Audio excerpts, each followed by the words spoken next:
함께 기도하겠습니다. 하나님 아버지 감사합니다. 오늘도 저희들 이렇게 귀한 기회 허락해 주시어서 역사 가운데 일하신 하나님을 발견할 수 있고 그 하나님이 나의 하나님이시고 오늘의 교회를 주관하시는 하나님이시는 것을 다시 한번 확인할 수 있는 기회 주셔서 감사합니다. 이 시간 처음부터 끝까지 하나님의 장중에 맡겨드립니다. 무엇보다도 이 종을 불쌍히 여겨 주시옵소서. 정확하게 명쾌하게 그러나 분명하게 하나님의 마음을 잘 전달할 수 있도록 도와주시옵소서. 우리 이 강의를 듣는 모든 분들 마음속에 성령 충만하여서 새로운 정보를 얻는 그 이상으로 마음속에 내가 하나님을 어떻게 믿어야 하는지에 대한 확신을 갖게 하시고 그 확신들이 모여져서 이 한국 교회가 새롭게 일어날 수 있는 아름다운 불꽃들이 되게 하여 주시옵소서. 감사합니다. 모든 말씀 살아계신 예수 그리스도의 이름으로 기도 올리옵나이다. 아멘. 네, 지난번에 이어서 오늘 이렇게 강의를 할 수 있게 되었습니다. 저는 조진모 교수입니다. 우리 지난주에 공부한 것 굉장히 많이 있지만 지난주는 아니고 지난번에 공부한 것 상당히 많이 있지만 이제 그 가운데서 중요한 내용들을 한번 복습해 보도록 하겠습니다. 잘 기억하시리라 생각하고요. 그 복습 내용은 이제 제가 칠판에다가 좀 적어가면서 하도록 하겠습니다. 자, 성경이 우리에게 가르쳐주는 상당히 중요한 것이 있다 이렇게 말씀드렸습니다. 성경은 모든 것들을 가르쳐주지만 그 성경이 우리들에게 역사를 어떻게 바라보느냐 하는 어려운 말로 하면은 역사관에 대해서도 역사적인 관점에 대해서도 가르쳐주고 있다. 그 말씀을 조금 길게 드렸습니다. 하지만 오늘은 저희가 갈 길이 멀기 때문에 굉장히 짧게 말씀을 드리도록 하겠습니다. 제 말이 아니라 성경이 말하기를 역사를 이렇게 읽어라 라고 말을 하고 있습니다. 역사는 처음이 있다, 출발이 있다, 창조로 시작하는 것이죠. 여러분 창세기를 보게 되면 하나님께서 창조하시는 것으로 시작하는 것을 분명히 알고 있습니다. 그런가 하면 쭉 이어져서 맨 마지막 끝이 있습니다. 종말이 있습니다. 마지막 날이 있습니다. 이것은 제 말이 아닙니다. 성경이 말을 하고 있는 것입니다. 근데 마지막 날에는 예수님께서 오시고 이제 새하늘과 새 땅으로 우리를 인도하신다 이렇게 말씀하고 있습니다. 그런데 성경은 여기서 중단되질 않습니다. 성경은 처음이 있는가 하면 또 끝이 있는데 반드시 방향이 있다고, 여기에 있는 화살표가 그냥 있는 게 아니라 방향을 향하고 있다 이렇게 말씀드렸습니다. 근데 그 방향 가운데 상당히 중심되는 것이 있다. 이것도 역시 성경이 말씀하기를 이 모든 역사의 중심에는 바로 예수 그리스도의 십자가 사건이 있다 이렇게 말을 하고 있습니다. 요 전에 사건을 우리는 구약이라고 볼 수가 있습니다. 구약, 그 다음에 여기는 이제 신약 시대라 이렇게 볼 수가 있습니다. 아마 많이 들으셨을 거예요. 새로운 것도 아니고. 그런데 구약은 어떤 기능이 있는가? 앞으로 오실 예수님에 대한 말씀을 하고 있다. 그러면 신약은 어떤 것인가? 이미 오신 예수님과 앞으로 오실 예수님에 대한 말씀을 하고 있다. 결국 성경이 우리에게 이야기하고 있는 핵심은 무엇인가? 왜 예수 그리스도가 이 중심에 있는 것인가? 예수가 누구이기 때문에 그런가? 우리가 무엇을 성경을 통해서 배우면서 역사를 바라보는가? 그 내용의 중심은 바로 구속에 있다 그랬습니다. 구속. 기억하실 것입니다. 구속에 있다. 영어로 redemption. 그리고 우리가 역사를 배우니까 구속 역사. 그래서 성경은 전체적으로 보게 되면은 구속 역사에 대한 것이다. 조금 더 구체적으로 보면 예수 그리스도를 중심한 구속 역사에 대한 것이다. 이렇게 얘기를 했습니다. 우리가 이거 하나만 배워도 상당히 큰 것을 배우죠.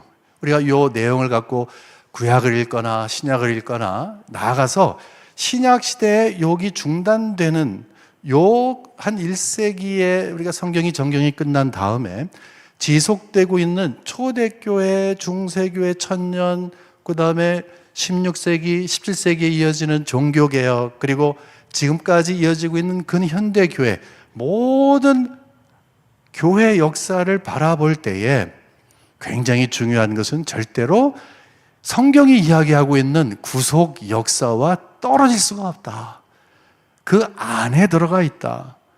교회 역사는 따로 노는 것이 아니다. 이렇게 말씀을 드렸습니다. 제가 장시간 동안 이렇게 말씀드리는 것은 이 내용이 성경 전체를 보는 것뿐만이 아니라 지난주 우리가 공부한 것 그리고 오늘 공부할 내용에 어떤 관점을 가지고 바라보는가에 대한 궁금증을 해소해 주기 때문에 그렇습니다. 우리는 오늘 장로교회에 대해서 배우려고 합니다. 특별히 우리 모두는 다 선교사님들께서 수고하시고 노력한 그 열매로 오늘 우리의 신앙을 갖고 있는 거 여러분 다 아시죠?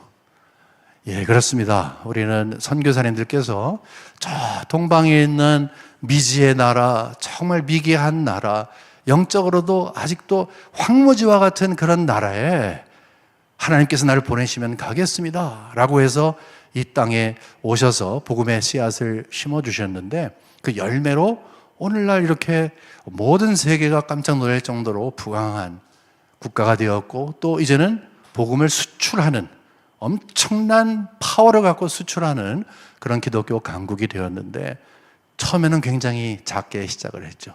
지금 우리가 역사관이라고 하는 것은 아까 말씀드린 것처럼 이렇게 처음서부터 끝까지 하나님께서 그리스도를 중심해서 이끌어 가신다고 했을 때 우리 한국 교회를 바라볼 때에도 초대교회, 중세교회, 그 다음에 종교개혁을 지나서 근현대교회에 와서 선교사님들 우리 한국 땅에 오시는 모든 과정 그리고 우리 한국을 통해서 정말 세계 곳곳에 모든 방언과 모든 민족에게 복음이 전해지는 또 그 다음에 그분들이 복음을 또 숙성시키고 또 다른 곳에 전하는 이 모든 것들은 과정이다. 우리 한국교회의 교회 역사를 과정 속의 하나로 보는데 그것은 하나님께서 하나님의 나라를 확장해 나가시는 그 과정 속에서 우리 한국교회를 바라봐야 된다. 그런 의미에서 무슨 선교사님들에 대한 감사한 마음도 있지만 우리가 하나님께서 우리 한국교회를 얼마나 사랑하시는지 또 기대가 많으시는지 우리가 함께 볼 수가 있습니다. 제가 여기에서 여기에서 한국 교회의 특징이라고 한다면 사실은 우리가 서구 교회와 다른 점이 있다면 서구 교회는 기독교가 시작된 곳이죠. 아주 큰 그림을 그리겠습니다. 뭐 거기에도 뭐 예루살렘부터 시작해갖고서 막 확장이 되고 이렇게 했습니다. 그 다음에 그것이 유럽으로 건너가 가지고서 뭐 오랜 세월 동안 기독교 역사가 있어 왔습니다. 근데 그것이 우리 한국으로 이제 수출이 된 거죠. 우리는 수입을 한 것입니다. 그러니까 외국에서 있었던 우리 한국 땅이 출발점이 아니라 다른 곳에서 출발된 그 기독교가 우리에게 왔다는 거예요. 요 과정. 그런데 적어도 우리 한국교회 왔을 때는 여기에 선교사님들을 통해서 복음의 씨앗이 심겨졌다. 근데 이 선교사님들이 어떤 분이냐에 대한 질문을 갖는 것은 너무 당연한 일이죠. 어떤 분이냐? 그러니까 우리 정체성을 찾기 위해서는 우리 뿌리를 찾아야 되잖아요. 근데 그 뿌리를 찾다 보게 되면 이분들이라고 하는 답이 나오게 됩니다.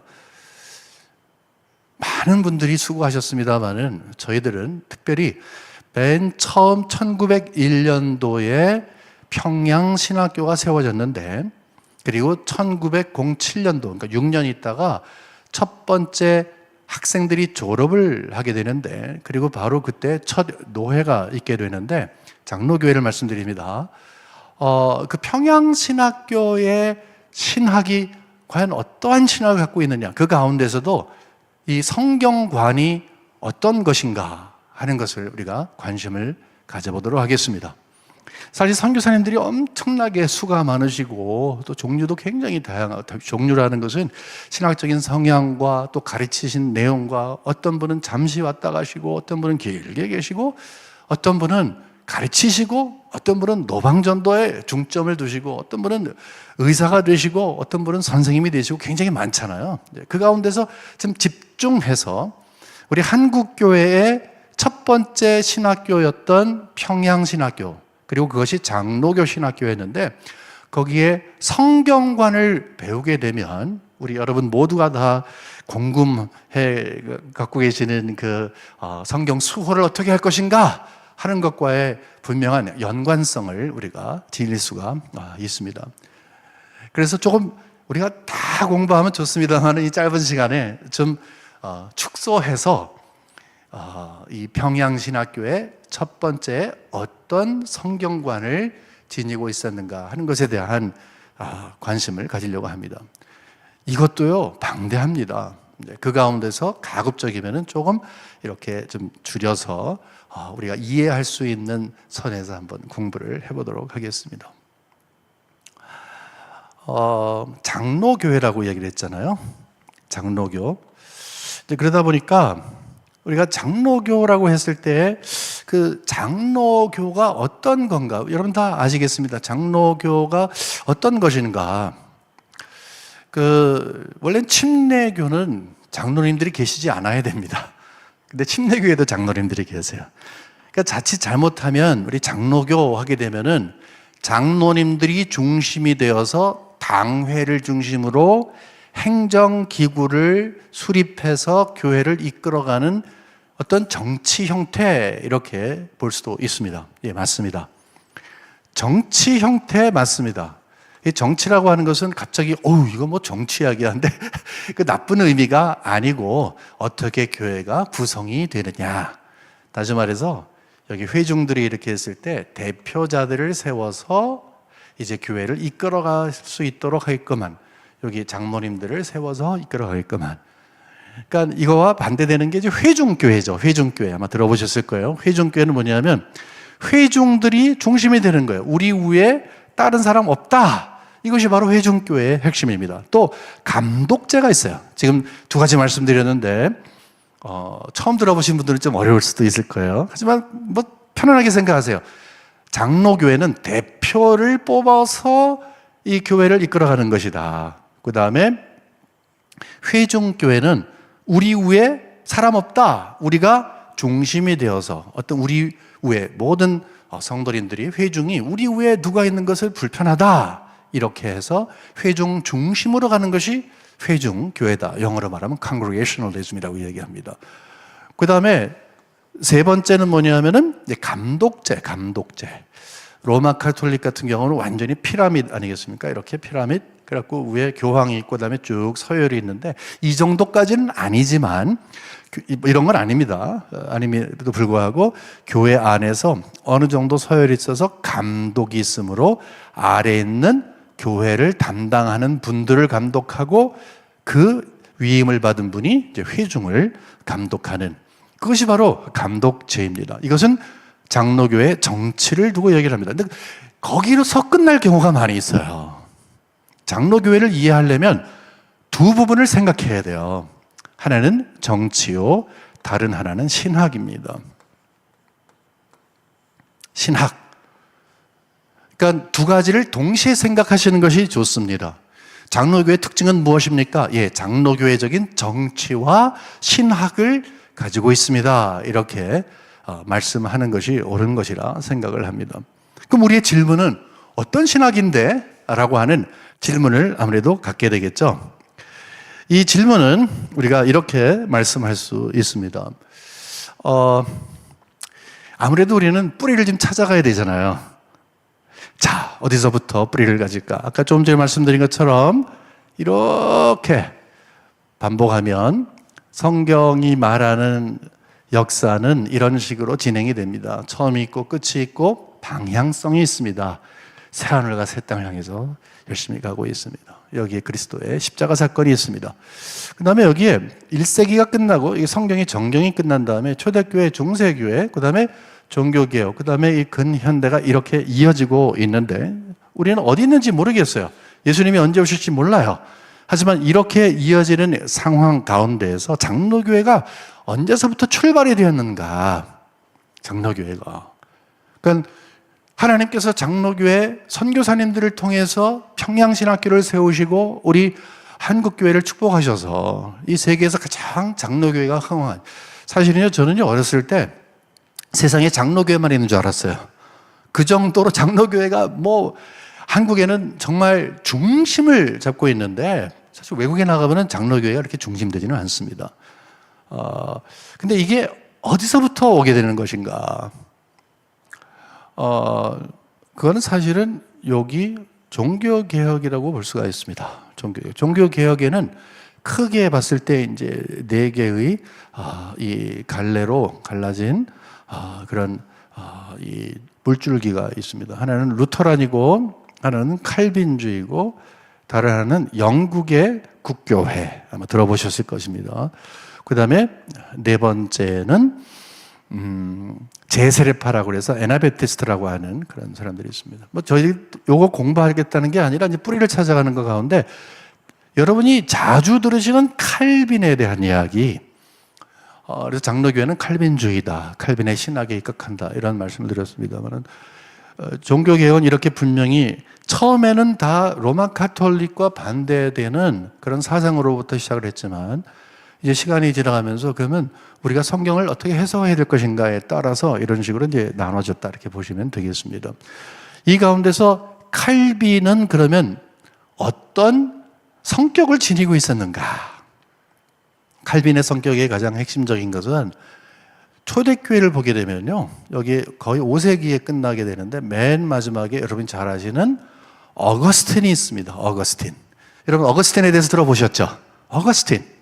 어거스틴의 신학은 이것저것 굉장히 많습니다. 상당히 많고, 또 아무래도 5세기다 보니까 뭐 완벽한 그런 신학을 갖고 있지는 않지만, 어거스틴이 핵심적인 게 어떤 것입니까? 은혜, 언약, 은혜, 신학. 성경을 읽으면서 그리스도께서 우리를 위해 대속의 죽음을 죽으시고 값없이 다 오너라 라고 하신 그 하나님의 은혜가 있는 것. 그래서 어거스틴의 신학이 있었는데 중세교회는 이것이 조금 변형이 돼 갖고서 은혜로 구원을 받는 게 아니라 행위로 구원을 받는 것으로 변해버렸죠. 그래서 다시 종교개혁자들이 루터를 포함해서 다 앞서 나가서 우리는 행위로 구원을 얻는 것이 아니라 우리는 하나님의 은혜로 구원을 얻습니다, 이렇게 주장을 했습니다. 근데 칼빈주의가 이렇게 간단하진 않습니다. 그 하나로, 은혜라고 하는 단어로 이렇게 이 모든 것을 다 규정할 수 없습니다만은 출발점이 은혜다. 왜 그렇습니까? 성경이 그렇게 얘기를 하니까. 다시 말해서 성경으로 돌아가는 거예요, 성경으로. 그러니까 종교개혁자들의 핵심은, 특별히 칼빈은 성경신학자다라고 이야기를 했을 때, 칼빈은 성경 앞에서 굉장히 솔직했던 사람이었습니다. 우리 장로교회 혹시 목사님들이나 우리 성도님들 계시면 성경 앞에서 솔직해야 돼요. 이렇게 말을 해요. 나는 성경이 말하는 만큼 말하고 가는 만큼 내가 간다. 더 이상은 없다. 나한테 더 한다고 이렇게 생각하지도 말고 나는 성경이 말하는 만큼 이야기를 한다. 또 성경이 베이비톡을 하듯이 한다. 무슨 말인가 하면은, 성경은 정말로 대단하게 하나님께서 우리에게 주신 계시의 말씀이기 때문에 천지를 창조하시고 또 우리를 주관하시고 우리를 주권적으로 인도하시는 하나님께서 얼마나 파워가 있으시고 얼마나 지혜가 있으신지 우리는 비교될 수 없는 피조물에 불과하다. 근데 주께서 창조물된 우리에게 말씀을 주시면서 계시를 하실 때에는 우리가 알아들을 정도로 말씀을 주셨다. 저도 이제 손주가 생겼습니다만은, 손주랑 이야기할 때 그 애기 방글방글 웃을 때 인생이 어떠니? 뭐 이렇게 말하지 않잖아요. 그냥 오르르 꽂고 뭐 하나 먹으면 그냥 막 자지러지고 뭐. 왜 그렇습니까? 베이비 턱이라는 게 애들에게 맞춰서 그 아이들이 이해할 만한 것으로 이 언어를 구사하는 것이죠. 성경이라는 것은 그렇습니다. 하나님의 무한한 지혜를 우리가 알아들을 수 있을 정도의 수준으로 우리에게 주신 것이 하나님의 말씀이에요. 하지만 그 말씀을 우리에게 줬다고 해서 하나님은 이만하신데 우리는 요만큼, 그게 아니라는 거죠. 성경에 충족성이 있어요. 성경은 우리에게 믿음과 우리의 삶과 우리가 살아가는 모든 것에 필요한 모든 것들을 담을 정도의 것들을 우리에게 주신 것이죠. 여러분 아멘 하시죠? 예, 맞습니다. 그래서 성경으로 돌아가는 것이다. 다 근데 성경으로 돌아가잖아요. 다, 모두가 다. 심지어는 이단도 성경을 제시합니다. 한 가지 차이점이 있다면 성경을 출발점으로 삼고 무엇보다도 정말 다른 것이 있다면 성경을 우리에게 주신 하나님이 어떤 분인가를 생각하는, 그러니까 성경을 문서로 보고 문자로만 보는 것이 아니라 그 하나님에 대한 믿음이 어떤 것인가에 따라서 성경이 달리 보인다는 것이죠.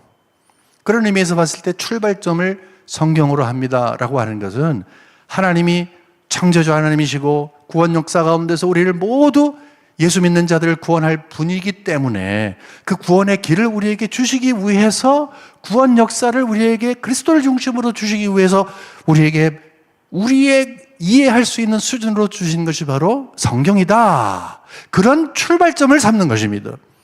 그냥 성경책이 아니라, 물론 성경책 자체가 우리에게 계시로 주신 것이고 성령을 통해서 주신 것이기 때문에 그 자체로서도 지니고 있는 권위가 있지만 우리는 성경을 볼 때마다 성경을 주신 하나님에 대한 믿음이 나에게 있느냐, 이것이 항상 점검되어야 됩니다. 근데 칼빈은 그것을 정확하게 했다는 것이죠. 근데 여러분 놀라지 마세요. 이 칼빈에게 아주 귀한 제자가 있었습니다. 아이고, 칼빈에게 귀한 제자가 한 분이 있었습니다. 그 당시에 칼빈에게는 많은 제자가 있었는데 그 중에 한 분이 존 녹스라고 하는 분, 영어로 낙스라고 얘기도 하는데 존 낙스라고 하는 분이 있었습니다. 이분이 어디 분이냐? 스코틀랜드 분이에요. 스코틀랜드. 그래서 스코틀랜드에서 태생했다가 맨 처음에는 스코틀랜드에 이제 루터란 신학이 들어갔거든요.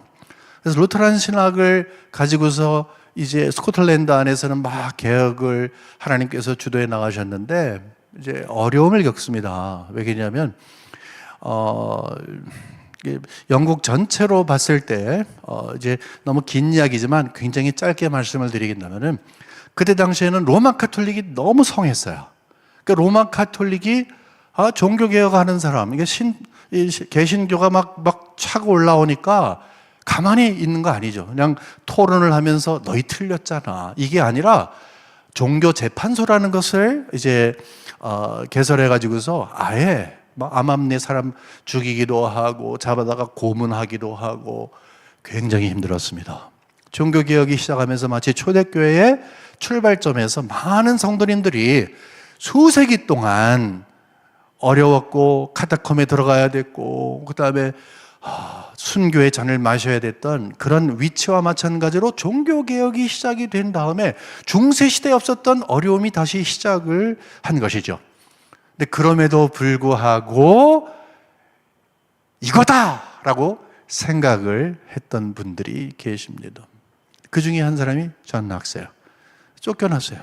유럽으로 갔습니다. 처음에 독일에 갔다가 그 다음에 존 캘빈이 사역을 한 곳이 스위스의 저 남쪽에 있는 제네바라고 하는 것이거든요.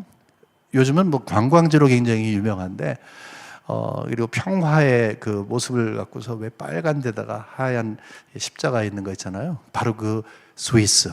북쪽에 되면은 이제 독일어를 쓰는 곳이지만 이제 남쪽에 가면은 프랑스랑 가까우니까 이제 프랑스 말을 쓰죠. 원래 칼빈은 프랑스 사람이지만 이제 그 제네바에서 사역을 하기 시작을 합니다.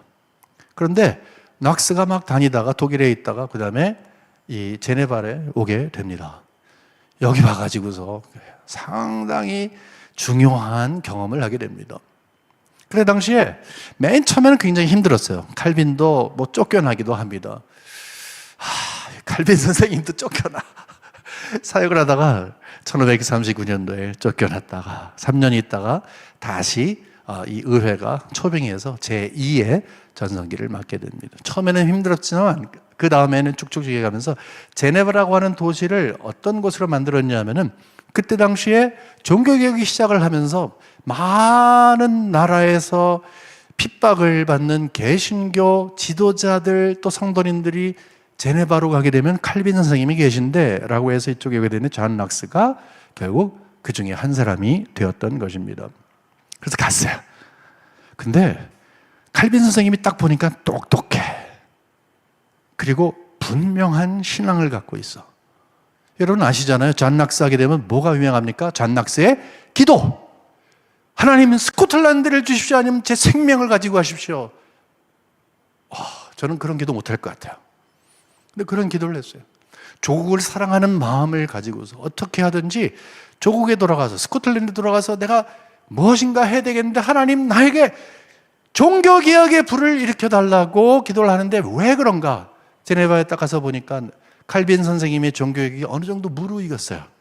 그 다음에 아까 말씀드린 대로 똑똑하고 신앙도 있고 기도의 사람이고 하니까 제네바에 가게 되면 거기 세인피에르 교회가 있습니다. 세인피에르 교회당인데 저쪽 아래로 보게 되면 제네바 호수가 보이는 데인데 바로 옆에 죄송합니다. 이렇게 교회당이 이렇게 있으면은 요 길 하나 차이에 요 바로 옆에 건물이 있는데 이 건물이 어떤 거냐면 존 락스가 여기에서 영어권 사람들을 목회했던 장소가 바로 여기예요. 그러니까 제네바에도 영어권 사람들도 망명해 왔잖아요. 종교적인 망명을. 그 사람들을 위해서 여기에서 글쎄 목회자로서 일을 시켰습니다. 상의를 하고 바라보고 꿈을 꾸기 시작을 했어요. 와, 스코틀랜드 가면 그냥 종교개혁을 있는 게 아니라 제네바와 같이 하겠다. 그래서 칼빈 선생님의 신학을 배웁니다. 신앙을 배웁니다. 교회관을 배웁니다. 성경을 배웁니다. 그래서 제2의 칼빈과 같은 인물이 되어서 돌아가게 됩니다. 여러분 이것은 하나님의 섭리 가운데 일어날 일입니다. 그러니까 칼빈이 스코틀랜드로 돌아간 거랑 똑같은 거예요. 굉장한 거 아닙니까? 모르겠습니다. 저는 굉장하다고 생각합니다. 딱 들어갔는데 그때가 바로 1559년도예요. 1559년도에는 칼빈 선생님께서 기독교 강요를 제일 처음에 1536년도에 초판을 낸 다음에 개정한 다음에 최종판을 낸 게 1559년. 다시 말해서 상당히 신학적으로 목회적으로 무르익었을 때 하나님께서는 그 열정과 실력과 또 비전을 하나님께서 칼빈에게 주셨던 것을 녹서에게 주시고 이걸 갖고 스코틀랜드로 가게 됩니다. 자, 그래서 그 다음에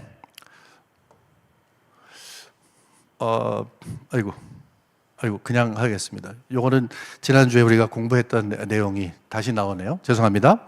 네. 그 다음에 돌아가게 되는데 놀라운 일이 벌어지기 시작을 합니다.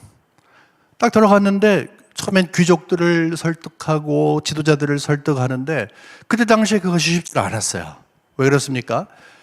스코틀랜드는 오랫동안 프랑스하고 굉장히 가까웠기 때문에 프랑스는 굉장히 로마 카톨릭의 강국아니에요.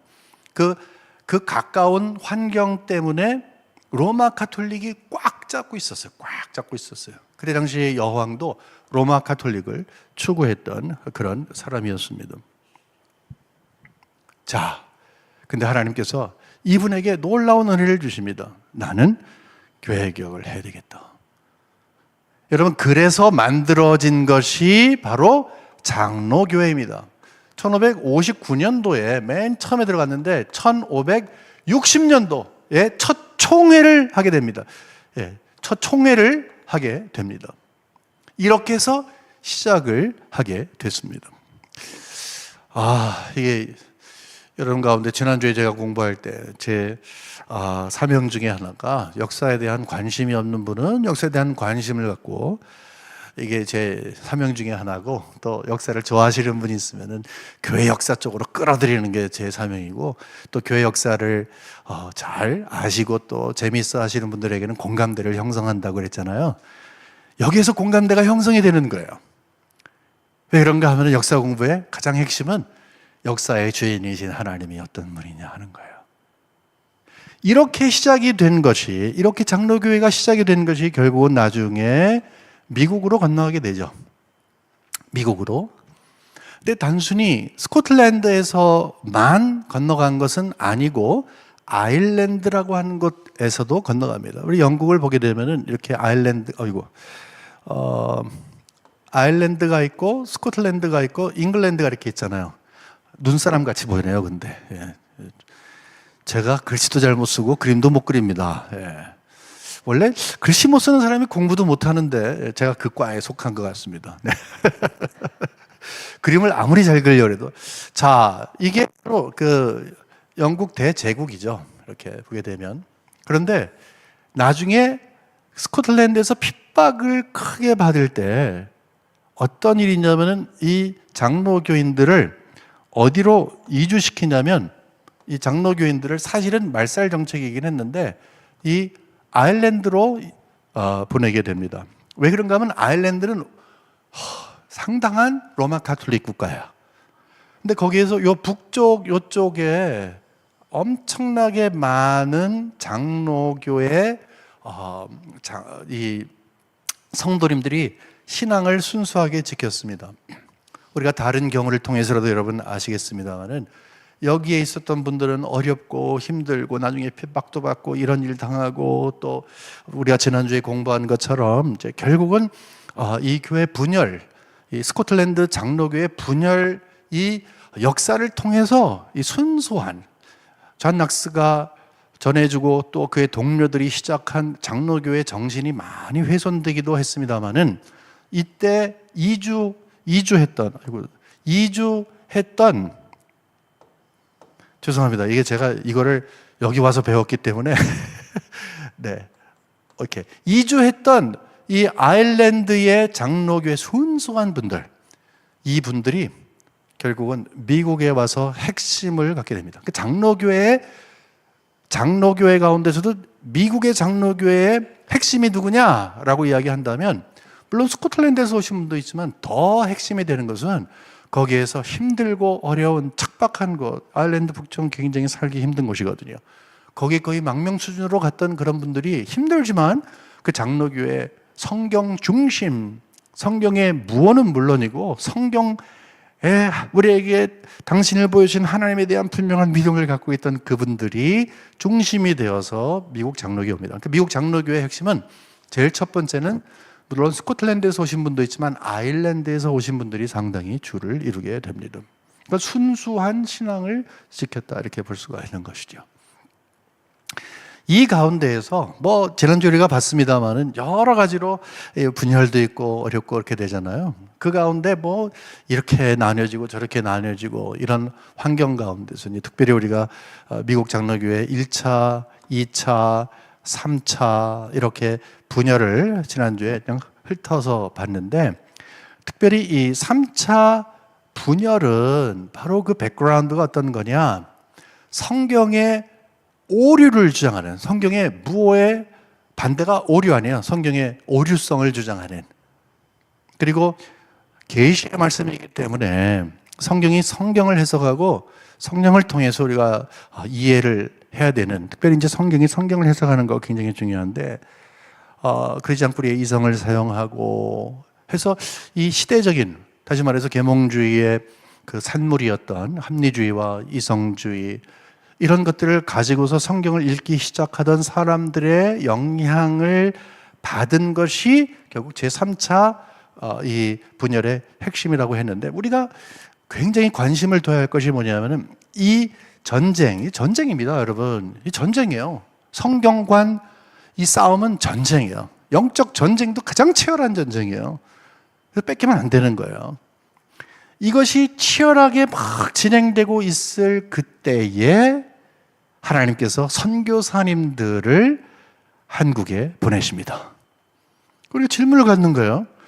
그때 당시에 장로교회는 쉽게 말해서 성경을 하나님의 온전한 무오한 하나님의 말씀으로 보는 사람도 있고, 그 다음에 오류를 인정하고 성경 비평하기 그 전부터 들어와갖고 자유주의가 범람하지 않았습니까?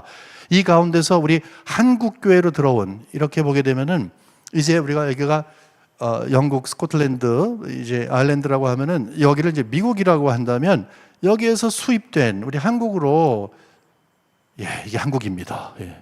한국으로 수입된 이 복음, 이것은 장로교회는 과연 어떤 것입니까? 라는 그런 질문을 갖게 되죠. 우리가 그걸 잘 이해할 때 우리 장로교의 뿌리에 대한 정체성을 잘 이해하는 것이 되겠죠. 여러분 놀라지 마세요. 하나님께서는 비록 그때 당시에 정말로 흉흉한 파도와 같고 풍랑이 치는 것 같고 이 정말 성경에 대한 관점이 막 흔들리고 하는 그런 환경 가운데서 어거스틴이 이야기하고 존 칼빈이 이야기했던 우리에게, 그리고 물론 여기에서는 존 락스가 이야기한 순수한 성경관을 지닌 선교사님들이 제일 첫 번째 1901년도에 개교한 평양신학교의 책임을 지셨습니다. 여러분 놀라지 않으세요? 할렐루야. 너무너무 이것만 생각하면 다행이다라고 생각하지만 여러분, 다행인 것 이전에 하나님께 감사해야 되겠죠. 인간적으로 보면 다행이지만 그렇게 역사하신 하나님, 섬세하게 이 주도해 오신 하나님에 대한 감사한 마음이 이제 우리에게 있어야 하겠습니다. 이 큰 그림 안에서 처음에 오신 선교사님들에 대한 이 말씀을 잠깐 드리도록 하겠습니다. 우리 한국 장로교회는 네 군데에서 들어왔어요. 네 군데서. 이제 첫 번째는 북장로교, 미국의 북장로교에서 들어왔고요. 그 다음에 두 번째는 시간적으로 봤을 때는 호주 장로교에서 들어왔어요. 그 다음에 세 번째로 봤을 때는 남장로교에서 들어왔어요. 그 다음에 네 번째는 캐나다 장로교에서 들어왔어요. 이렇게 제가 그냥 대충 쓰지만 제가 말씀을 하니까 여러분이 그렇게 이해하시기 바랍니다. 여러분 다 쓰지 않아도 괜찮죠? 괜찮습니다. 거기 끄떡끄떡 하시니까 제가 안심하고 이렇게 쓰겠습니다. 네. 이런 식이 됐습니다. 1880년도에 이렇게 들어왔고 1890년도에 이렇게 들어왔습니다. 이 가운데서 맨 첫 번째 오신 분이 바로 이 그러니까 미국의 남과 북으로 나눴을 때 북장로교회. 이 생각을 하시죠? 그러면 미국이 남장로교회야, 북장로교회. 지난주에 공부한 거, 여러분 혹시 오늘 처음 이 강의를 들으시면 지난번에 우리가 공부한 내용으로 돌아가시게 되면은 남장로교회와 북장로교회가 어떻게 구분이 되는가 하는 것도 싹짝 지나가지만 이해가 되실 수 있으리라 생각을 합니다. 참고해 주시기 바라고요. 이 북장로교회에서 선점을 하게 됩니다. 맨 처음에 오게 됩니다. 그래서 맨 처음에 온 것은 1884년도에 알렌이라고 하는 분이 들어옵니다. 알렌. 첫째, 이분은 의사 선생님이세요. 알렌이 오셔갖고 나중에 여러분 제중원이라고 들어보셨어요? 제중원? 결국은 제중원을 만들게 되는 핵심이 바로 이분이 됩니다. 갑신 정변이 있었는데 그때 이제 거의 죽을 만한, 정말로 인간의 힘으로 될 수 없는데 최선을 다해서 살린 다음에 결국은 입지를 갖추게 됩니다. 그 다음에 1885년도에 누가 들어가면 여러분이 굉장히 잘 아시는 언자로 시작하고 듣자로 끝나는 네 글자 선교사님이신데, 예, 맞습니다. 언더우드 선교사님이십니다. 훌륭하십니다. 상당히 연세대학을 이렇게 지으신 그분이 언더우드 선생님께서 들어오십니다. 그 다음에 이렇게 들어오는 겁니다. 근데 차이점이 있다면 이제 의료 선교사하고 이제 복음 선교사라는 차이가 있겠죠. 우리는 물론 발판을 놓은 건 사실이지만 우리의 지금 현재의 관심은 여기에 있습니다. 놀라운 것이 하나님께서 우리 한국교회를 얼마나 사랑하시는지, 여러분 그거 어느 세계에 가더라도 우리 한국교회처럼 보수적인 교회가 없습니다. 여러분 그 세계를 막 다녀보신 분들은 아실 거예요. 우리 요즘에는 뭐 유튜브도 있고 문서도 많이 있으니까 아실 터인데 정말로 한국교회는 보수적입니다. 보수적이라고 하는 정의를 어떻게 내릴 수 있느냐? 굉장히 성경 중심입니다. 왜 성경 중심이냐? 1901년도에 평양신학교가 시작이 됐지만 그 전에 하나님께서 작업을 하셨어요. 작업을. 어떤 작업을 하셨을까? 하나님께서 이런 작업을 하셨습니다. 첫 번째, 1890년도에 어떤 일이 있었냐면은 선교사님 한 분이 이제 한국을 다녔습니다. 우리 중국 선교사이신데 그분 역시 북장로교회 선교사로 중국에서 엄청나게 사역을 활발하게 하셨습니다만은 큰 열매는 없이 이제 미국으로 돌아가시는 그런 길에 조선에 들렸습니다. 그래서 선교사님들에게 그때 많이 없었는데 그분들에게 선교는 이렇게 하십시오라고 하면서 강의를 하셨어요. 그분의 성함이 바로 네비우스라는 분입니다. 한번 많이 들어보셨을 거예요. 네비우스. 이 네비우스의 그 이름은 지금까지도 선교학, 무슨 역사학, 한국교회 모든 것의 출발점에 나옵니다. 왜 그러냐면 이분이 가르쳐준 선교의 방법, 삼자라고 해서 이제 모두가 다 자주, 자립, 자전. 그래서 모두가 다 의존하지 말고 다 스스로 일어나십시오. 그리고 선교사님들이 가급적이면 이렇게 한 다음에 우리는 떠나야 됩니다. 그리고 이제 복음을 받았으니까 이제 여러분들이 전도하고 이제 선교하는 그런 교회로 있어야 됩니다. 이것을 삼자라고 얘기를 합니다. 근데 그것이 굉장히 중요한 일이지만 제가 개인적으로 봤을 때에는 그거보다 더 중요한 것을 하나 우리 한국 교회에 남겨주셨습니다. 그게 뭐냐면은 여러분, 교회는 성경 중심이어야 됩니다. 그 말씀을 남겨줬어요. 성경을 가르치십시오. 성경을 가르치십시오. 성경을 설교하십시오. 성경 중심의 교회가 되십시오. 그걸 주신 거예요. 보통 네비우스 하게 되면 이분이 어떻게 선교할 것인가 하는 것을 보지만 이분이 우리에게 주신 그것, 바로 그것, 바로 성경 중심의 교회로. 그래서 옛날엔 부흥회 이전에 사경회라는 게 있었죠. 그리고 1907년에 우리가 부흥운동이 있었을 때 그 전에 역시 사경회를 통해서 말씀이 자체가 파워가 있으니까 성령께서 감동을 주셔서 사람들이 결국은 거기에서 어찌할꼬 하면서 주님께 돌아오는. 베드로가 뭐 3,000명 회개하라 그럴 때 뭐 공부해서 가르쳤나? 그게 아니죠. 하나님의 뜻을 분명하게 정하니까 성령께서, 성경이 이야기하고 있는 복음이, 예수 그리스도의 십자가의 복음, 그의 죽음과 부활의 복음, 그것이 파워가 있던 것이죠. 그래서 이것을 상당히 중시하게 되었습니다.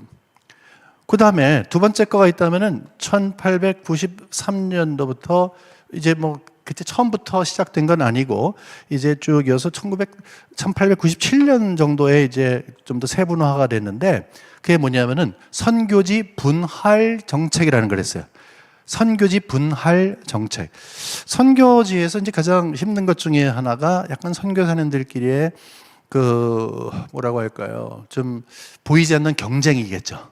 뭐 경쟁이 전혀 없는 거는 그것도 잘못된 겁니다만은 복음을 위해서 하나님의 나라의 확장을 위해서 부르심을 받았으면 사실 협력해서 모든 분들이 마음을 하나 합쳐갖고서 사실 해야 되는데 자칫 잘못하면은 잘못된 것에 이제 그 신경을 쓰게 됩니다. 그죠? 부정적인 어떤 그런 에너지에 많이 쓰게 됩니다. 우리 그런 거 하지 말자라고 해서 우리 조선 땅을 이렇게 나눠서 이런 식으로 뭐 이렇게까지는 아닙니다만은 비교적 넷으로 나눠가지고 여기는 북장로교, 그렇죠? 북장로교. 그러니까 북장로교 여기 북장로교 평양이 여기 있으니까 그 다음에 여기는 남장로교. 그 다음에 요 평양도 여기는 캐나다 장로교. 그 다음에 호주 장로교, 또 역시 초창기에는 뭐 북장로교, 이런 식으로 나눴어요. 여기 핵심은 뭐냐 하면 두 가지예요. 하나는 이제 분할을 했기 때문에 가급적이면은 쉽게 말해서 선점한 어떤 뭐 사역이지만 선점한 선교사님이 계신 곳에 가서 이제 다른 사역을 해서 불필요한 그런 긴장 관계를 만들지 말자라고 하는 그런 확신을 가졌습니다. 여러분 굉장히 훌륭하지 않아요? 제가 봤을 땐 너무너무 훌륭하신 분들이에요. 근데 그게 하나님이 하신 일이에요. 근데 두 번째는 뭐냐 하면 하나님께서 하신 일, 북장로교회가 여기를 책임졌잖아요. 그렇죠? 서북 쪽을 책임지는데 평양이 여기 있잖아요. 근데 평양신학교가 바로 여기 있잖아요. 그러다 보니까 북장로교회에서 오신 분들이 여기에 책임을 지게 되겠죠. 그렇죠? 하나님이 미국에 지금 뭐 신파, 구파, 이 성경관에 대해서 막 싸움을 하고 있고 막 요동이 치고 있는 바로 그때에, 특별히 1890년대 90년도 그때서부터 엄청나게 힘들었거든요. 그런 환경 가운데서 북장로교 가운데서도 상당히 보수적인 성경관을 지니고 있는, 우리로 보게 되면 성경의 무어성을 주장하는, 저쪽에서 무어성이 아닌 오류다라고 하는 사람들이 있다는 것을 알면서 공격을 하고 싸움을 하던 그 자손들, 자손이 아니라 그 영향을 받은 그런 의미에서의 그분들이 여기에 오게 된 것입니다. 지난주에 우리가 공부한 것처럼 북장로교회 안에서 엄청난 일이 있을 때, 선교사님들 여기 젊은 분들이 오실 때에는 선생님들 가운데서 성경의 무어성과 성경의 계시의 왜 중요성과 왜 우리가 성경 비평 같은 것을 수용할 수 없는가 하는 것을 분명히 알고 있던 분들이 북장로교회에서 이렇게 온 거라는 것입니다. 하나님이 하신 일이에요. 그러면 1901년도에 우리가 이 평양 신학교가 세워졌다고 했는데, 그러면 그때 당시에 여기 계셨던 분들이 정말로 북장로교회의 전통적인 그런 신앙을 소유하고 있었는가, 그런 성경관을 지니고 있었는가, 그게 우리의 질문거리가 될 수 있습니다. 지난주에 우리가 잠시 봤습니다만, 맨 첫 번째는요, 맨 처음에는 완벽하게 거의 정말 보수적인 성경관을 지니고 있었습니다. 그 다음에 이제 30년대가 지나면서 흔들흔들하게 되고 나중에는 조금 한국 장로교회가 힘들어지게 됩니다. 그런데 여기서 제가 한 분을, 굉장히 중요한 한 분을 말씀드리려고 합니다. 그분이 뭐냐면은 1902년도에 한국에 오셔서 한 20년 정도 성동교회에서 또는 다른 곳에서 목회하시다가 1924년도에 평양신학교 실천신학교수로 가신 곽알련이라고 하는 분, 찰스 앨런 클락이라고 하시는 분인데, 한국말로 이제 곽알련이라고 하는 그분에 대해서 이제 잠시 말씀을 드리려고 합니다. 그분은 미국에서 태어나시고, 그러니까 우리가 북장로교회에서 왔다고 그런 말씀을 드리겠죠. 거기서 교육을 받으신 분이십니다. 자, 어떤 교육을 받았느냐? 우리가 미국이 여기에 있고, 이렇게 하나님께서 우리 한국교회에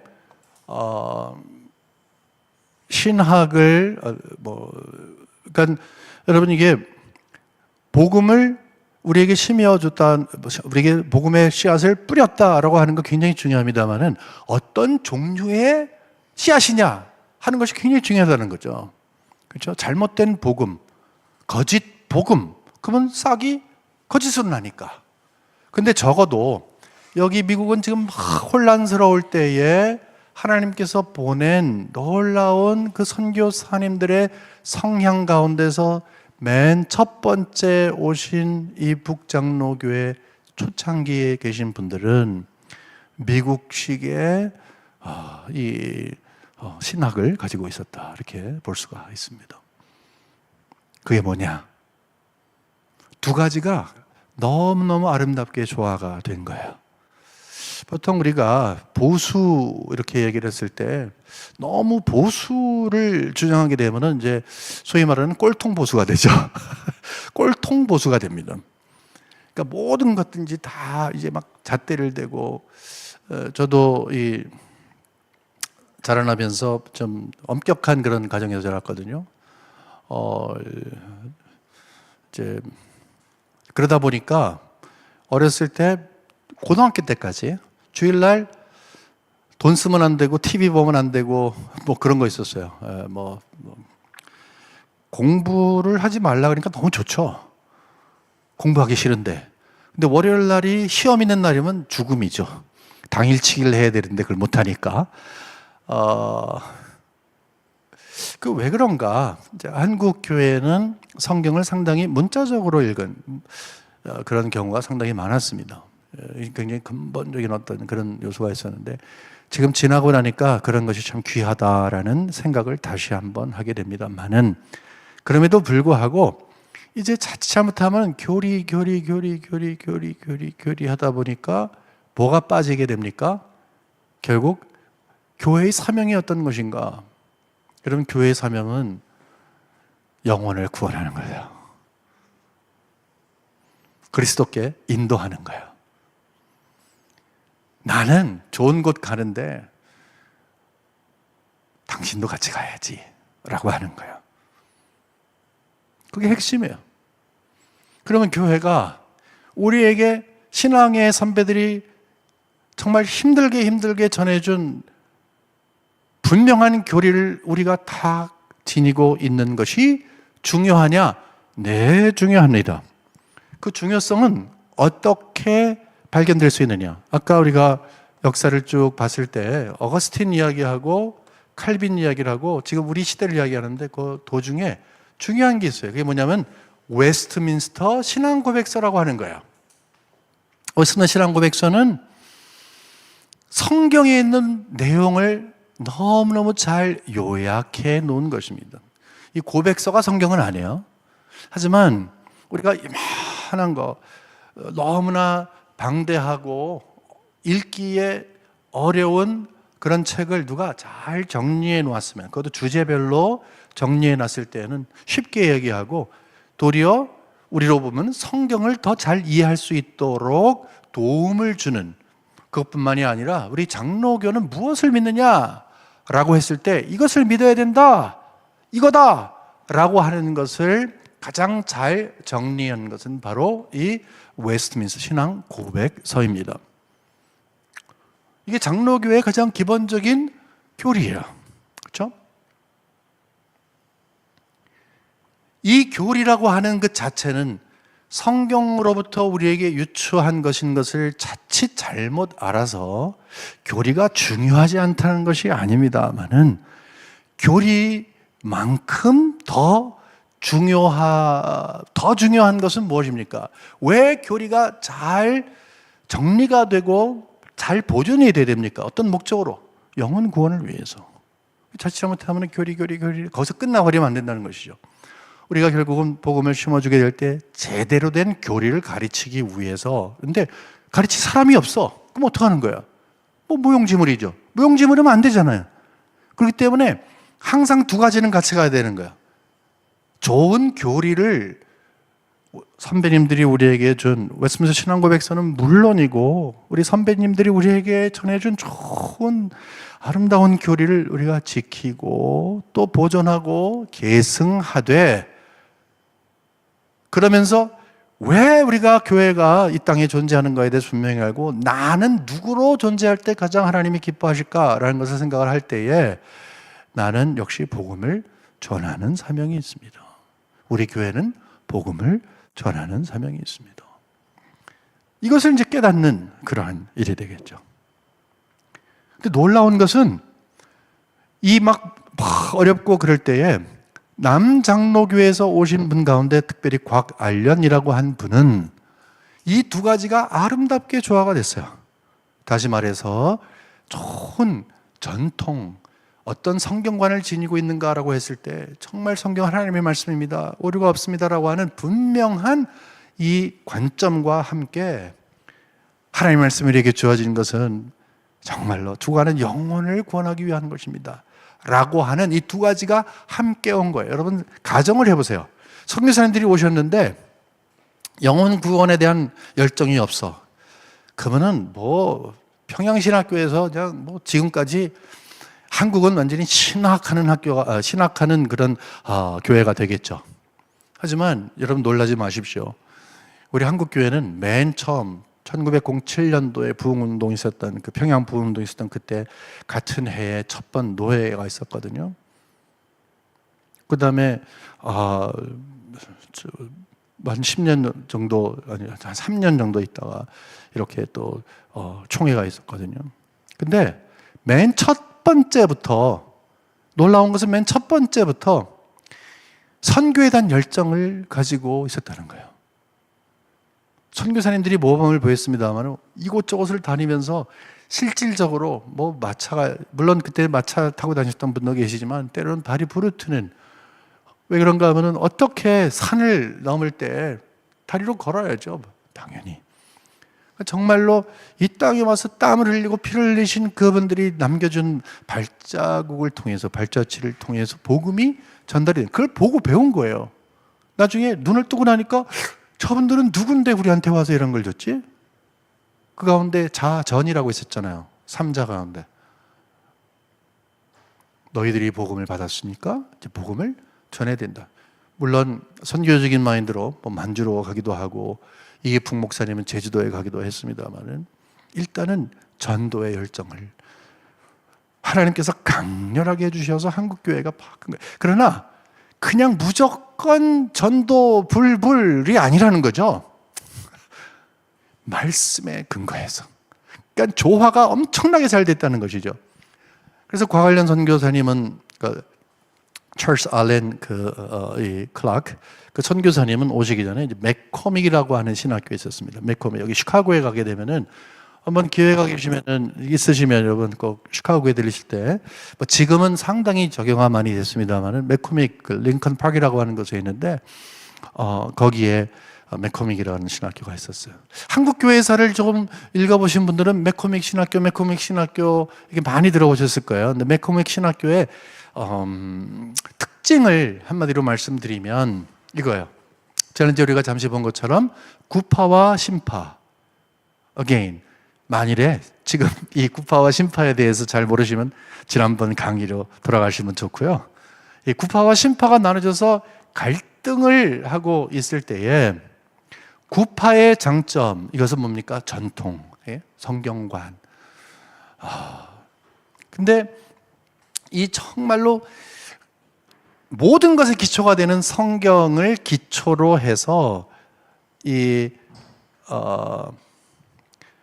신파가 강조했던 복음 역사, 구령 사역, 실천적인 영역, 부흥 운동, 이런 것들을 같이 소유하되, 이것이 어려운 말입니다만은 확장된 정통이라고 하는 것으로 표현이 돼요. 확장된 정통. 그러니까 정통이 없어진 게 아니죠. 두 가지가 똑같이 50-50이 아니라 이렇게 되어 있는 거예요. 다시 말해서 구파적인 요소, 우리가 보게 되면은 정통성, 성경의 무어라든지 이런 그 하나님의 주권이라든지 어떻게 하든지 인간적인 이성이나 이런 것들을 거부하는, 이것이 이렇게 있고, 그 다음에 신파적인 요소, 이게 이렇게 된 것이 아니라 이렇게 누워 있는 거예요. 누워서. 이것이 기초가 되고 그 위에, 그러니까 구파적인 게 기초가 되고 신파적인 게 위에 같이 있는 거예요. 이게 합쳐져 가지고서 확장된 정통, 그러니까 정통이긴 하지만 그것이 확장이 되었다라고 하는 그런 의미를 가지고 여기 오게 됩니다. 헤릭 잔슨이라고 하는 교수님이 설교를 가르쳤어요. 근데 그 선생님은 1884년도부터 이 맥코믹 신학교에서 이제 교수 생활을 하는데, 놀라운 것은 이 맥코믹 신학교가 위험했어요. 처음부터. 특별히 1890년대부터 자유주의가 들어오고 성경 비평학이 들어오고 성경의 무어를 거부하는 교수들이 하나 둘씩 들어오기 시작을 하는데, 이렇게 들어오기 시작을 하는데 1884년도부터 이 과관련 선교사님의 스승이었던 선생님, 영향을 받았던 선생님이 이때서부터 교수 생활을 시작하세요. 근데 이분은 아까 말씀드린 바로 이런 맥락에서 신학을 분명히 갖고 있던 분이에요. 특별히 2년 전에는 총회장까지 하셨어요. 그때 당시에 총회장이면 상당하거든요. 그러니까 뭐 지휘적인 그런 것은 사실 한국 총회장과 좀 다릅니다. 그게 아니라 책임감으로 봤을 때 상당히 어려웠어요. 근데 그 현실 가운데서는 구파하고 신파하고 나눠서 자기네들의 것에 그 강조점을 가지고 주장하고 서로 긴장 관계가 이렇게 있으니까 이 가운데서 바로 말씀드린 것처럼 우리는 우리의 전통, 성경관을 중심으로 해서 구령 사업에 대해서 분명한 하나님의 부탁하신 내용을 잘 임무를 감행해야 된다라고 하는 요 조화, 이것을 알겠어 이분이 여기서 딱 갖고 있는 거예요. 어른이시잖아요. 총회장까지 했으니까. 그러니까 여기 1890년도에 와서 이제 뭐 스물스물 이렇게 들어온다 할지라도 이분이 딱 버티고 있으니까 들어오기가 쉽지는 않겠죠. 근데 과관련 선교사가 언제부터 공부하냐면 1800, 99년도부터 공부해요. 그러니까 비록 이게 역사를 보게 되면 이때도 무슨 뭐 성경에 뭐 오류 같은 거 주장하는 사람 들어왔잖아 라고 이야기를 할 수가 있습니다만은 제가 얘기할 것은 아닙니다.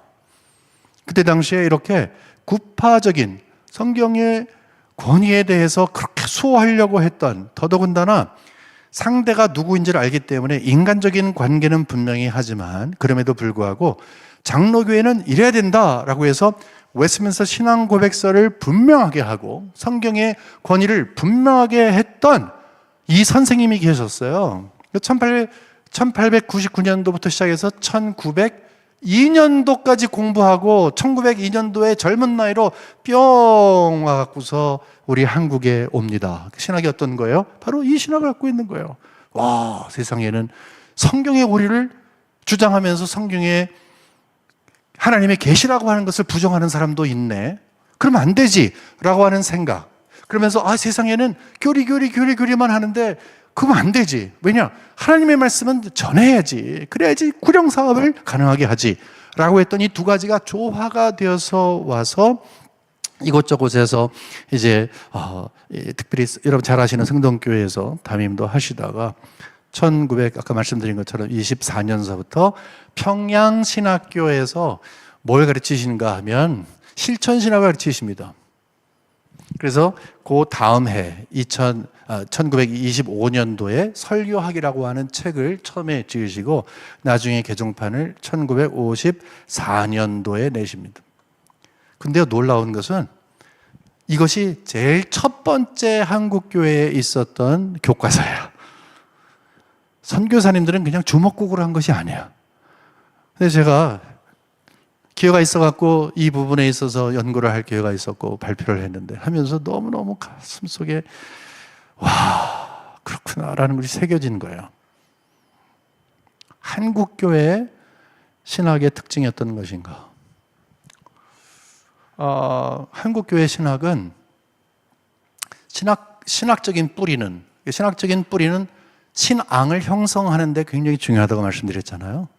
그것은 하나님의 말씀의 모호와 하나님은 계시의 말씀이기 때문에 창조주가 되신 그분께서 창조물인 우리에게 당신의 마음과 계획을 알려주시고 우리의 삶의 규범이 되고 우리가 믿어야 하는 내용들이 되어서 바로 그것이 이것이구나 라는 그 진리가 성경 말씀에 있는 것을 믿고 그 말씀을 주신 하나님께서 어떤 분인가에 대한 분명한 확신을 가지고서 출발되는 그것 위에 마음에 불을 주세요. 제가 과관련 선교사님은 시카고 출신이거든요. 그러니까 시카고 출신, 원래는 미네소타 출신이지만 이제 시카고에서 공부를 하다 보니까 거기 무디 바이블 지금 인스티튜트 있습니다. 무디 선생님에게 상당히 영향을 많이 받았어요. 그때 당시에 무디가 막 세계 선교의 꿈을 꾸면서 젊은이들을 막 보낼 때 거기 영향을 받은 분 중에 하나예요.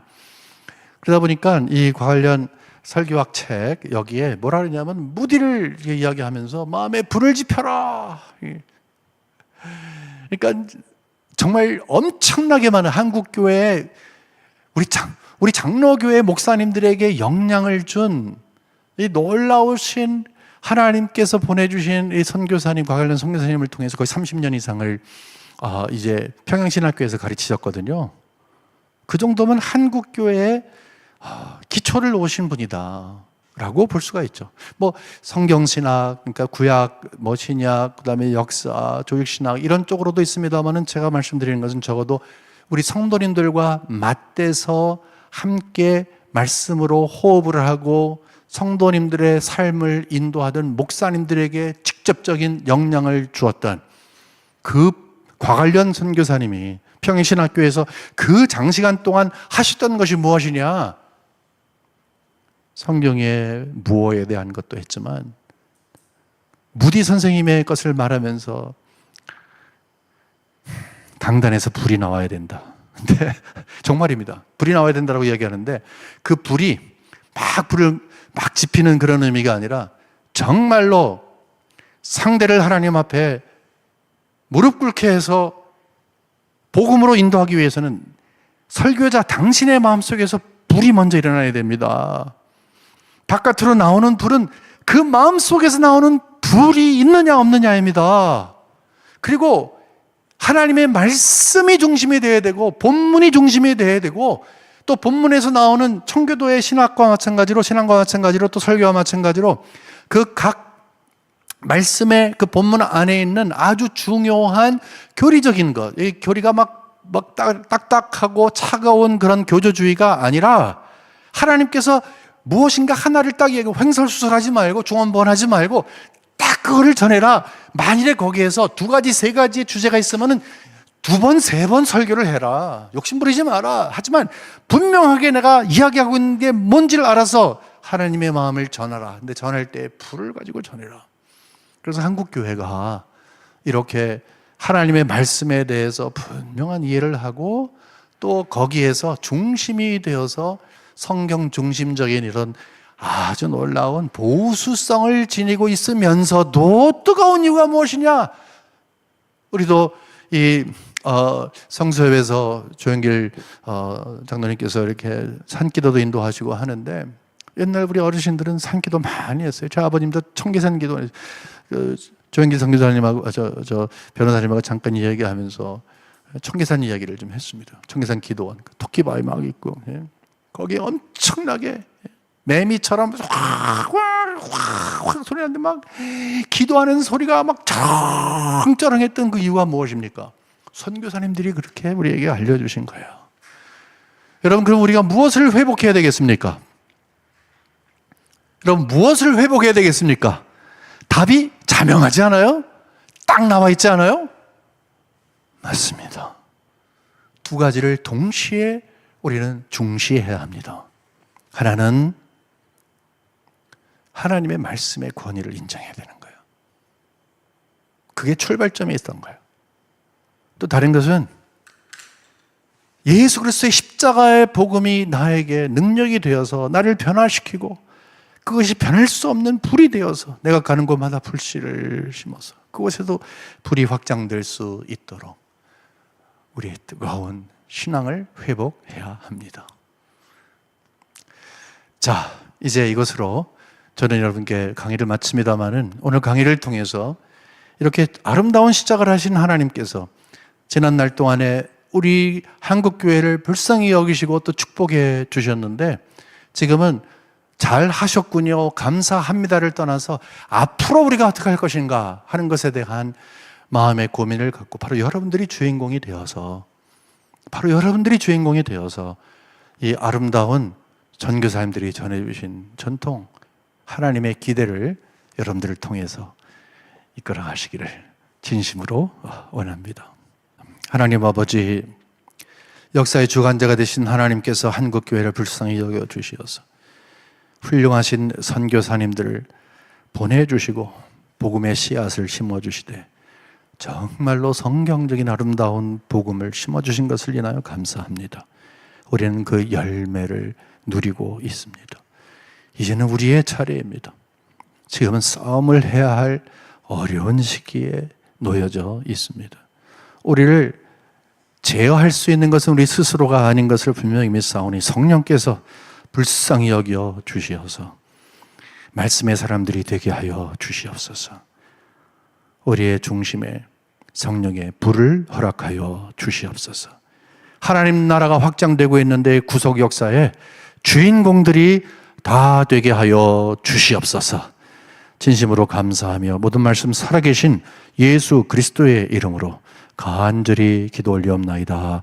아멘.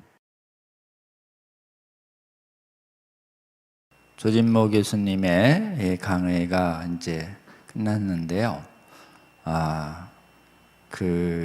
우리에게 전해준 그런 그 신앙의 뿌리라고 표현하셨지만 또 신앙의 그 계보의 역사를 정말 이렇게 역사 저명한 또 역사 신학자의 관점에서 참 잘 설명해 주셔서 무엇보다도 성수협의 취지에 아주 충실했던 성경관에 관한 교회의 역사를 짧은 시간 안에 우리가 들을 수 있었습니다.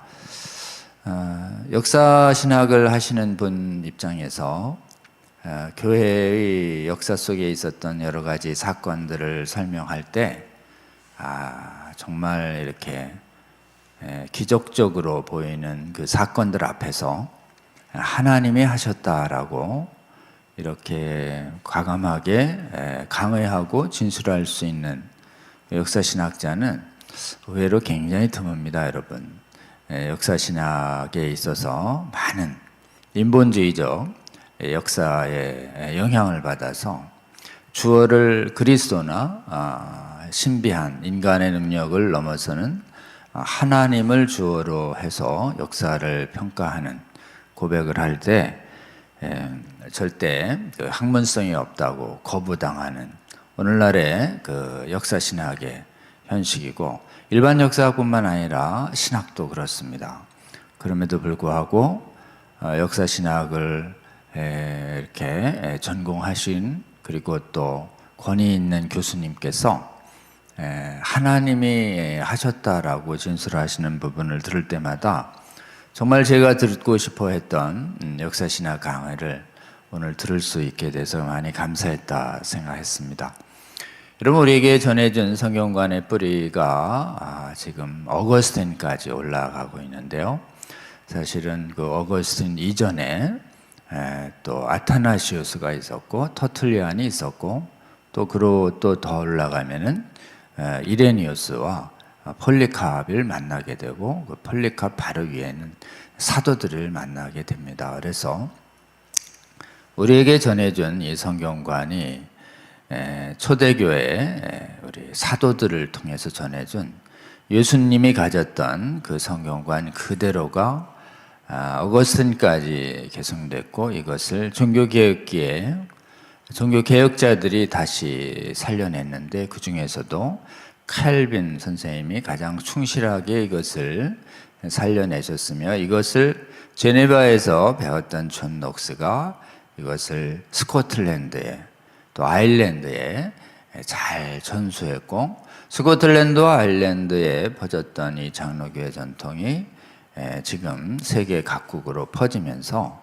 한국에 오신 이런 선교사님들은 네 곳에서 왔다. 장로교의 측면에서 보면 북장로교가 왔고 또 이어서 호주 장로교가 왔고 남장로교와 캐나다 장로교에서 왔는데 그 올 때에 그 나라의 신학교에서 성경 비평학이 확산되고 있던 시대에 한국에 왔던 선교사님들은 전부 성경을 오류 없는 하나님의 말씀으로 굳게 믿는 선교사님들이 집중적으로 초기에 와서 신학교를 세우고 한국의 목회자들을 교육시켜냈다라고 하는 부분을 우리 또 조진모 교수님께서 아주 너무 또 잘 설명을 좀 해주셨습니다.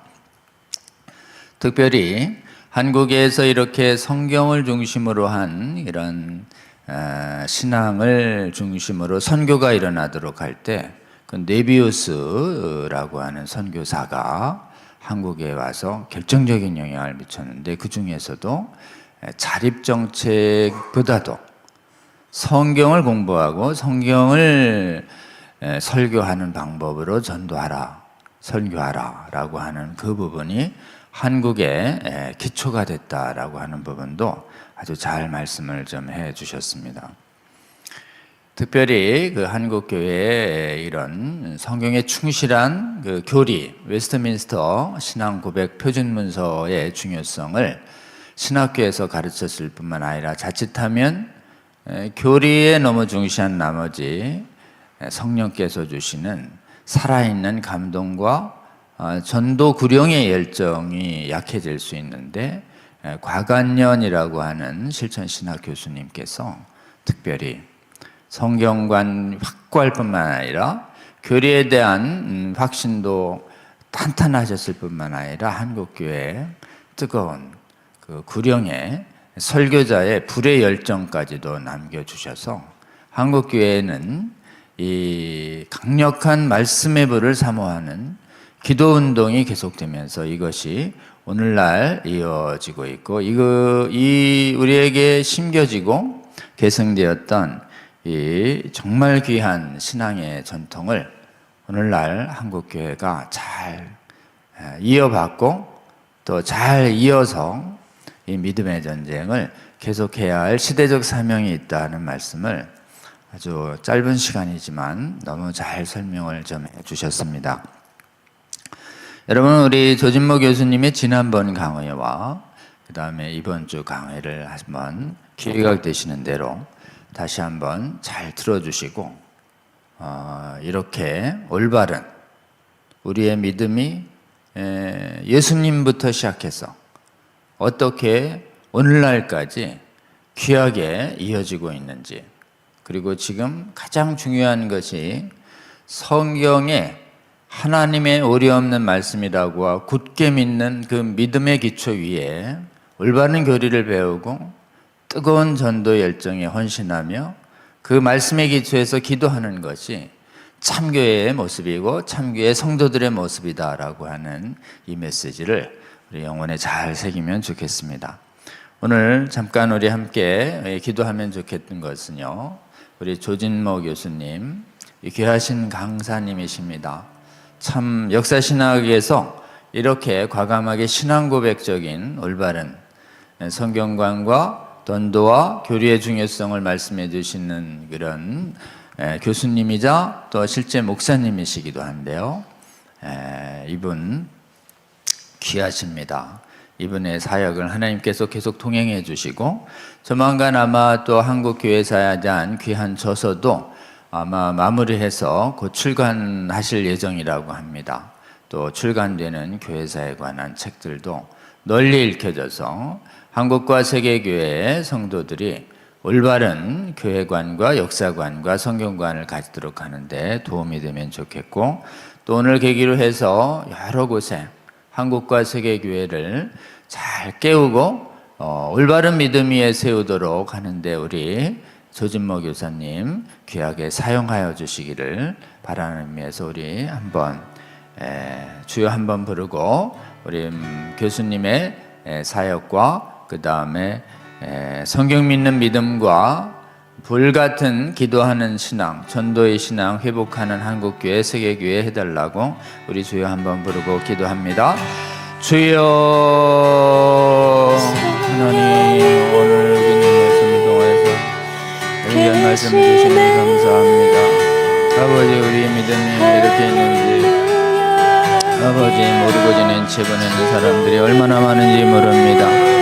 오늘 조진모 교수님 통해서 한국교회에 심어주신 이 귀하신 이 믿음이 어떤 믿음인지 우리 믿음의 기보를 이렇게 잘 배울 수 있게 하여 주시니 감사합니다.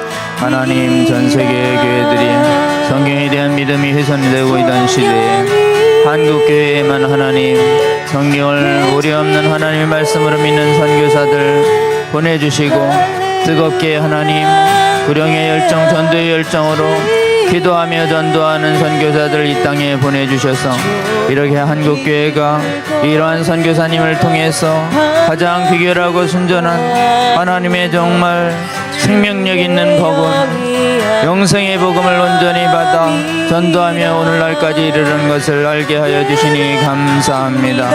하나님, 이렇게 큰 은혜를 입은 한국교회가 오늘날 아버지 성경을 못 믿게 하는 서구교회와 오늘날 아버지여 사회주의의 성경병적인 잘못된 신학에 의해서 이 뜨거운 살아있는 신앙이 잠잠해져가고 죽어가고 있는 오늘날 우리에게 주어진 사명을 깨닫습니다.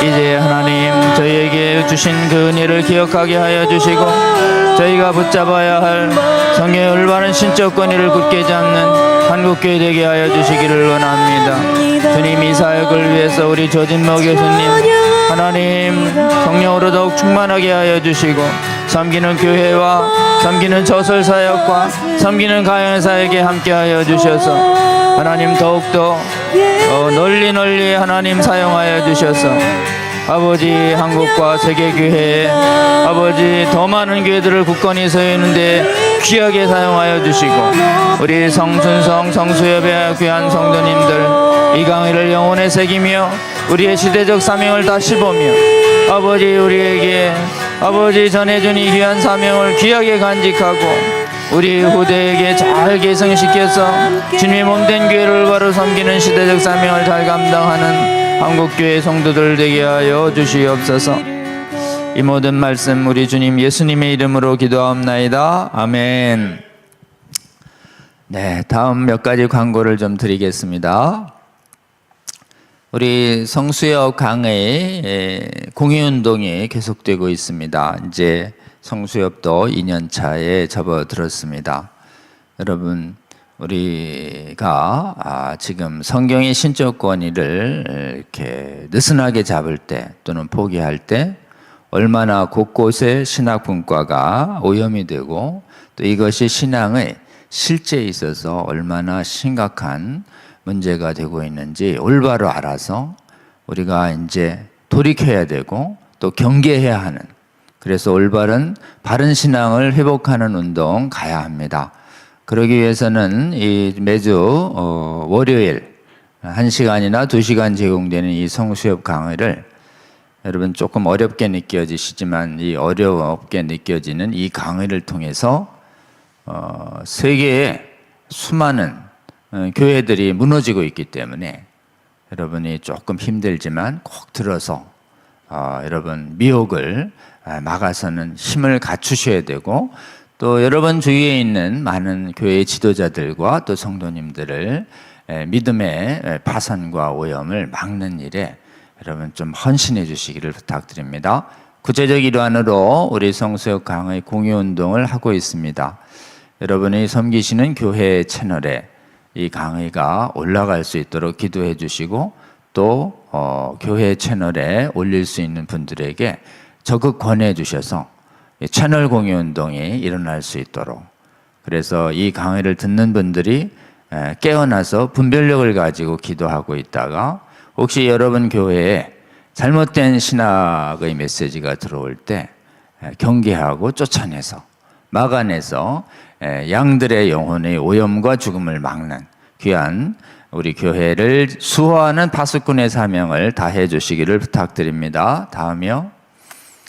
매주 월요일에는 우리가 성경을 읽어갈 때 또 성경을 가지고 또 교훈하고 가르치고 또 설교하실 때 지금 이 시대에 성경 비평으로 비롯한 성경의 신적 권위가 훼손된 거짓 신학 때문에 훼손되고 있는 오늘날 우리가 어떻게 예수님이 가르침 따라 바르게 성경을 읽어서 하나님의 나라인 교회를 잘 지키고 수호할 수 있는 용사들이 되도록, 복음 전도자들이 되도록 하는 성경 읽기 과정이 매주 월요일 2시간 안팎 제공되고 있습니다.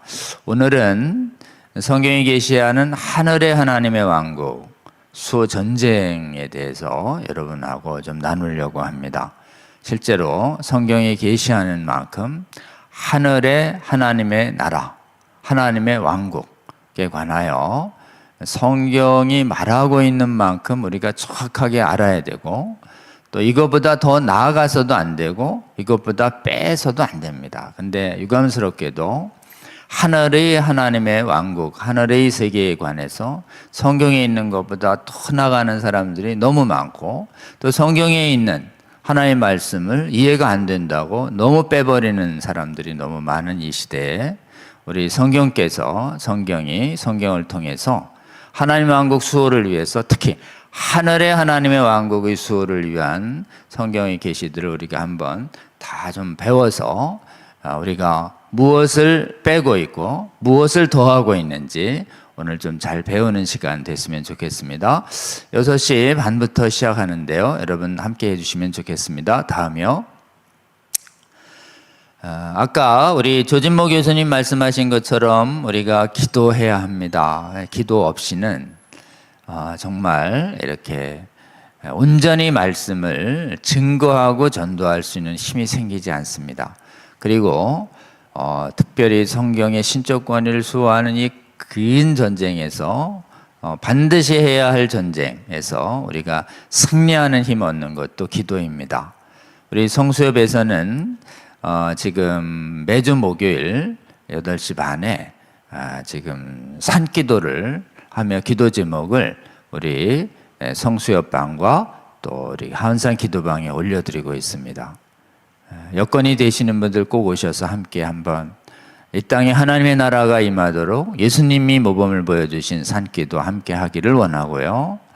그 다음에 혹시 형편이 어려우신 분들은 함께 올려드린 기도 제목 각처에서 형편껏 함께 기도해서 같은 기도의 제목으로 기도하는 분들이 한국과 세계 각처에서 일어날 때 하나님께서 응답하여 주셔서 성경 믿는 믿음을 회복하는 큰 은혜를 한국과 세계교회에 베푸실 거라고 저희는 믿습니다. 여러분 우리 하나님 나라 언약산 기도회라고 하는 하원산 기도회에도 함께 참여해 주시고요. 우리가 월요일에 제공한 성수협 강의와 그 다음에 전 밤에 제공하는 성순성 강의를 놓고 또 우리가 소그룹 나눔을 하면서 서로의 감동을 나누고 또 이것을 어떻게 확장시켜야 될지에 대한 소그룹 전도 훈련도 목요일 날 6시에 시작합니다. 형편이 되시는 분들은 이 자리에 오셔서 같이 또 받은 은혜를 나누면서 소그룹을 통해서 서로 격려받고 도전받고 은혜 받는 시간 됐으면 좋겠습니다. 다음이요. 다음번 강의를 이제 예고해 드리겠습니다. 다음번엔 또 우리 선교학 분야의 최고 권위자이신 우리 김학효 교수님 좀 모셨습니다. 우리 김학효 교수님은 우리 합신 제가 이렇게 다니고 있는 합신 신대원의 신대원 대학교의 바로 직전 총장님을 역임하신 분이십니다. 근데 무엇보다도 이 선교학 부분에 있어서 성경적 선교에 아주 충실한 좋은 교재도 쓰시고 또 성경에 충실한 선교학 강의를 계속 해오셔서 선교학 분야에서 성경의 신적 권위를 전제로 한 선교학을 잘 지키고 보존하는 믿음의 전쟁을 힘껏 해오시는 분입니다. 여러분 이 선교학 부분이 어디를 많이 오염시켰냐면 뭐 곳곳에 오염이 됐지만 지금 우리는 신구약학, 성경신학이 오염된 부분도 봤고 또 조직신학이 오염된 부분도 봤습니다. 그리고 최근에는 우리 역사신약 부분하고 그 다음에 설교학 부분이 오염된 것을 어떻게 회복할 것이냐에 대해서 봤는데요. 이번에는 2시간에 걸쳐서 선교학 부분에 있어서 얼마나 치열한 전쟁이 벌어지고 있는지에 관해서 우리 김학의 교수님 통해서 우리가 좀 듣기를 원합니다. 여러분 마귀가 여러 가지 실천 신학 중에서 가장 심각하게 오염되고 있는 부분 중에 하나가 이 선교학의 부분입니다. 그래서 성경 비평적인 선교학이 올 때 선교의 핵심인 복음을 통한 전도가 힘이 거의 파괴돼 버리는 희한한 선교학이 세계의 선교학을 주도하고 있습니다. 선교라고 하는 이름 하에 얼마나 비성경적인 선교 이론들과 선교 실무가 오늘날 우리 주위에 가까이 와 있는지 오늘 김학의 교수님 통해서 2시간에 걸쳐서 우리가 배우게 될 텐데요. 선교학의 변천과 위기라고 하는 특히 성경에서 멀어졌을 때 선교학이 얼마나 큰 위기에 있는지에 관해서 김학의 교수님이 직접 또 잘 설명해 주실 것입니다. 여러분 우리 김학의 교수님의 다음번 강의도 기대해 주시고 또 좋은 강의 하실 수 있도록 여러분 정말 이렇게 잘 동참해 주시면 좋겠고, 또 함께 시청해 주신 다음에 주위에 강의를 들으시면 주위에 있는 이 선교사님들에게 꼭 보내고 싶은 생각이 많이 들 가능성이 아주 높습니다. 이 강의도 잘 시청해 주시고 널리 권유해 주시기를 부탁을 드립니다. 다음이요. 네, 오늘 50회 우리 성수협 강의 조진모 교수님, 한국에 계승되고 한국에 보존되어 온 한국 장로교 신학교의 그 성경관의 역사에 대한 귀한 강의 지금까지 잘 들으신 여러분 감사드립니다. 기회가 되는 대로 널리 이 강의 공유해 주시면 좋겠습니다. 그러면 성수협 정기강론 시간은 이것으로 마치고 여러분 또 다음번에 뵙도록 하겠습니다. 여러분 고맙습니다.